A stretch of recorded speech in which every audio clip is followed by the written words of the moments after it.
Carol સાહેબ, હું જબુગામ ખાતે રહું છું અને કેળની ખેતી કરું છું અને રાત્રિ દરમિયાન પવન જબરજસ્ત આવ્યો, એની અંદર મારો પાક નષ્ટ થઈ ગયો અને નષ્ટ થવાથી મને બહુ મોટું નુકસાન થયું છે અને 100% મારી કેળ ફેલ થઈ ગઈ છે અને મને સરકાર તરફથી વળતર મળે એવી મારી માંગ છે. કેરોલ સાહેબ, આ કેળની ખેતી વર્ષાયુ પાક છે અને વર્ષાયુ પાકની અંદર અઢળક ખર્ચો થયો છે અને આ ખર્ચા અમને ઊંચી પાછીના પૈસા લાવીને કરેલો છે.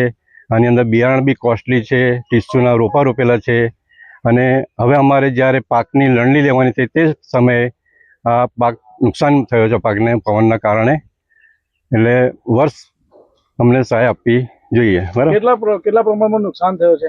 અમને 100% જ નુકસાન થયું છે. હા, હજુ વેચાણ કરવાની તૈયારી હતી અને પવન આવી ગયો ને એમાં જબરજસ્ત નુકસાન થયું છે. એટલે સરકારને અમારી નમ્ર વિનંતી કે અમને પાકનું વળતર મળવું જોઈએ.